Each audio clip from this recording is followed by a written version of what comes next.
تعلم دیوبند کے مؤقب استاد حدیث اور صدر جمعیت علماء ہند حضرت الحاج قاری سید محمد عثمان صاحب نے وصول پوری زید مجدوم السلام. والسلام على سيد المرسلين محمد وآله وصحبه أجمعين. حضرات محترم حضرات علماء کرام داعی الشرعان ملت عزیز طلباء، آج کا یہ پروگرام بڑا اہم اور تاریخی پروگرام ہے. ہمیں صرف کتاب کی افتتاح کو سامنے نہیں رکھنا ہے، بلکہ ہندوستان کے اندر اسلام اور ملت اسلامیہ کے بقا و تحفظ کے سلسلے میں جو اکابر نے کوشش کی، سلف صالحین نے کوشش کی، اس پوری تاریخ کو سامنے رکھنا. ہندوستان میں اسلام آیا اور یہاں کے باشندوں نے اسلام کی تعلیمات سے متاثر ہو کر اس کو قبول کیا.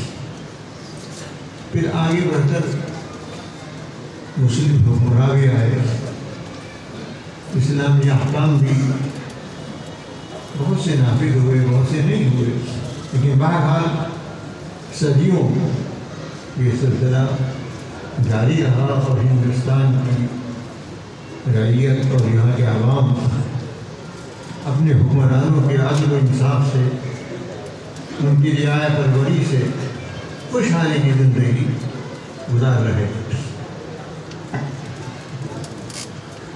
لیکن ہزاروں میل دور بسنے والے انگریزوں نے لالچی نظر ڈالی اور تجارت کے بہانے سے اس وقت کے مسلم حکمرانوں کو گویا کہ اپنے جال میں پھانس لیا اور یہاں آ کر وہ تجارتیں شروع کر دی. اپنی سازشوں سے، اپنے مکر و فریب سے انہوں نے اس تجارتی مشن کو اقتدار کی مشن بنایا. آخرکار وہ قابض ہو گئے. اب ایسے وقت کے اندر اس ملک میں ہمارے وہ اکابر رحمہم اللہ تعالی جو اسلام اور دین کی بقا و تحفظ کے بھی ذمہ دار تھے، اور ملک میں جو بسنے والے لوگ ہیں عوام، ان کی بھی فکر ان کو تھی.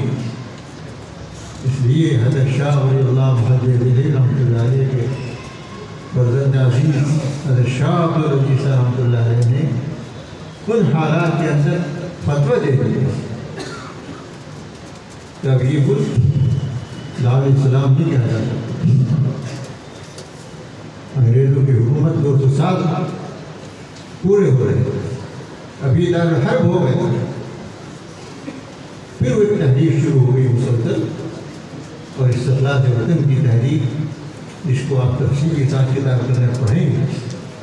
میرے عرض کرنے کا منشا یہ ہے کہ ان حضرات نے یہ جو اس کو دار الحرب قرار دے کر اور جہاد کو لازم قرار دیا تھا، وہ صرف ملک کو حاصل کرنے کے لیے نہیں تھا. ان کے سامنے یہ تھا کہ انگریز جو یہاں آیا تھا وہ صرف اختلاف پر قابل ہونے کے لیے نہیں آیا تھا، وہ اس پورے ملک کو جو آج 3 حصوں میں تقسیم ہے، پورے ملک کو عیسائی ملک بنانے آیا تھا. چاہے وہ مسلمان ہوں، چاہے دوسرے لوگ ہوں، ان سب کے مذہب کو ختم کر کے. یہی وجہ ہے کہ عیسائی مشنریوں کی کھیپ کی کھیپ پورے ملک کے اندر رائج اور کام کر رہی تھی. اور اتنا ان کا دبدبہ تھا مشنریوں کا کہ جہاں جہاں کے جو حکام تھے، انتظامی حکام، وہ ان سے مرعوب تھے، جو وہ کہتے تھے وہ کرتے تھے. لیکن اللہ تعالیٰ نے اسلام کی حفاظت کا ذریعہ جس کو چاہے وہ بنا دے. حضرت مولانا رحمۃ اللہ کہرانی رحمۃ اللہ علیہ کو خاص طریقے پر ہمارے اس علاقے میں اور جگہ بھی مولانا محمد علی مغیر رحمۃ اللہ علیہ کی حضرات اور خود حضرت نانوتوی قدس سرور ان حضرات نے عیسائیت کا اور اس کے عقائد نظریات کا بغیر وسائل، کوئی وسائل نہیں، نہ فوج کی، نہ کچھ تھا، نہ پیسہ تھا، لیکن جو کر سکتے تھے کیا۔ اس کے نتیجے میں انگریز تو بیعت چھوڑے رہا، لیکن جو اس کا منشا تھا ملک کو عیسائی بنانے کا، پورا ملک تو عیسائی کیا بنتا ہے، ایک ریاست میں عیسائی نہیں بن سکتا۔ اس لیے اس کو بھی بے طور سامان کے عالم میں جو کچھ کر سکتے تھے کیا، شکستیں بھی ہوئی، جان اور مال کا نقصان بھی ہوا، بڑی جائیدادیں لوگوں کو چلی، لیکن لگے رہے، تحریک کے مرحلے آئے۔ حضرت مشید رحمۃ اللہ علیہ کا مرحلہ آیا، اس کے بعد مراحل آئے، حضرت شمع رحمۃ اللہ علیہ کی شمع تحریک آئی، اس کے مراحل آئے۔ اللہ نے اس عمل کو ہمارے قریب کے اکابر شیخ الاسلام حضرت مولانا شاہ صاحب مدنی واللہ حضرت رمضان رحمۃ اللہ علیہ، حضرت اللہ صاحب رحمۃ اللہ علیہ، اور یہاں مدار علوم سہارنپور کے حضرت خلیل احمد صاحب رحمۃ اللہ علیہ، دیگر حضرات، اللہ نے اس کو انجام دیا، وہ یہاں سے چلا گیا۔ لیکن ظاہر ہے جیسے وہ آیا تھا سازش کر کے، زیادہ وقت کی سازش کی اسے مسلمانوں ہی کو، کیونکہ اللہ نے یہ توفیق دی تھی، بقیہ کو تو بعد میں ساتھ آئے۔ شیخ رحمۃ اللہ علیہ نے مادہ کے اندر جو مشورہ دیے ہیں، اسی مشورے کے مطابق دوسروں کو ساتھ رکھ کر پھر آگے بڑھے، اور یہ کامیابی ملی۔ اس لیے اس نے یہاں سے جاتے ہوئے پوری کوشش کی کہ مسلمان چین سے نہ رہے۔ تقسیم کا مسئلہ آیا، دوسرا مسئلہ آیا، کیا مسئلہ ہے؟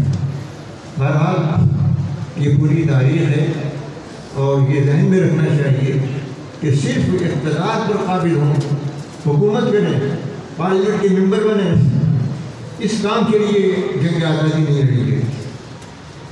ہمارے اکابر کے سامنے جو چیز تھی وہ صرف یہ تھی کہ یہ ملک آزاد ہو، یہاں کے باشندے دوسروں کے تسلط سے بچ کر اپنے دین اور ایمان، اپنے مذہب پر قائم رہ کر، اور نہ صرف ہندوستان بلکہ برطانیہ کے استعمار کے زیر نگین جتنے چھوٹے اور دوسرے ممالک تھے، ان ممالک کے اندر بھی یہ نمونہ بنے۔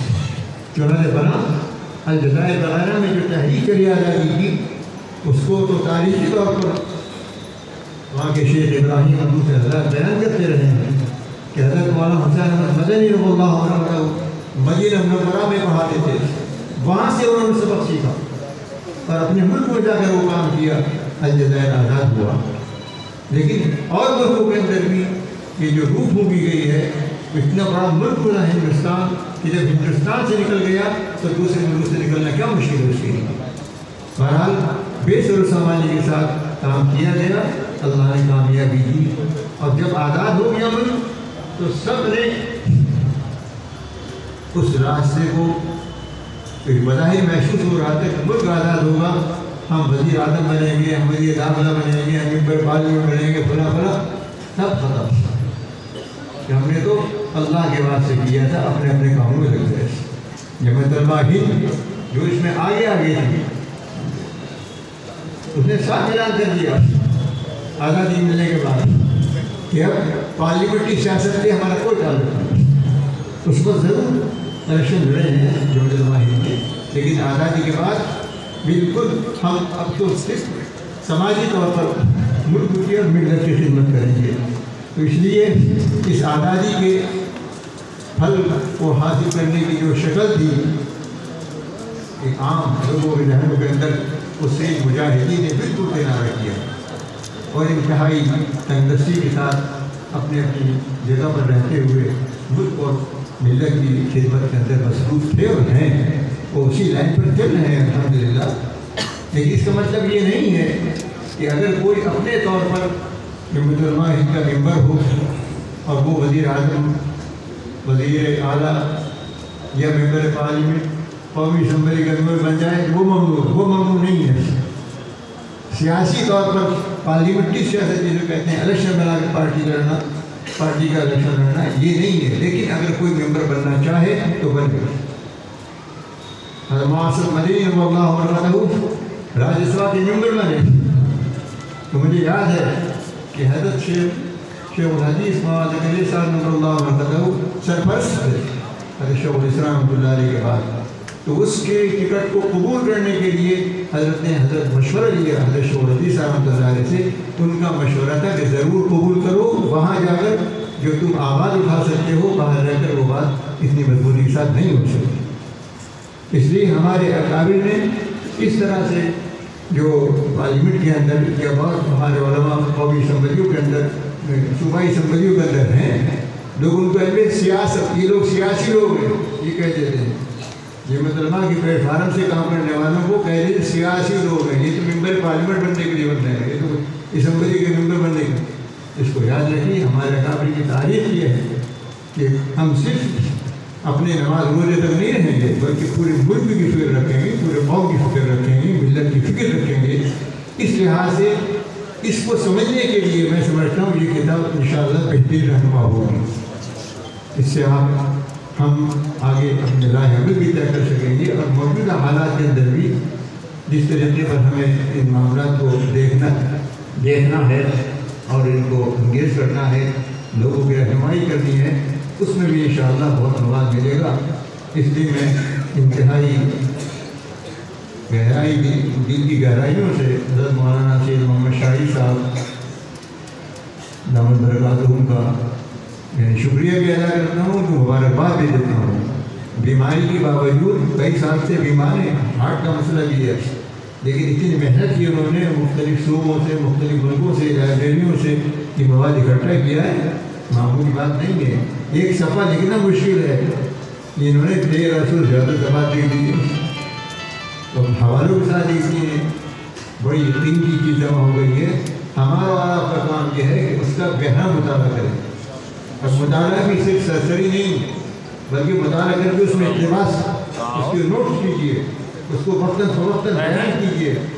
ہماری کوتاہی رہی ہے. حضرت محترم صاحب دامت برکاتہم نے اشارہ فرمایا ہے کہ آزادی کے بعد سے ہم نے اپنے اداروں میں یا اپنے جلسوں میں ان قربانیوں کا ذکر تذکرہ بالکل نہیں کیا, جو آج عام بھی بھول رہی ہے اور جو اقتدار پر بیٹھے ہیں وہ تو پہلے سے بھولے ہوئے ہیں. یہ نئے لوگ نہیں, یہ پہلے سے بھلا رہے ہیں. جن کے ساتھ جنگ لڑی گئی تھی ان آزادی کی کوئی بھلا دیا, انہوں نے بھلا دیا. نہ نصاب میں رکھا, نہ ویسے رکھا, شخصیات کو بھلا دیا, تاریخ کو بھلا دیا.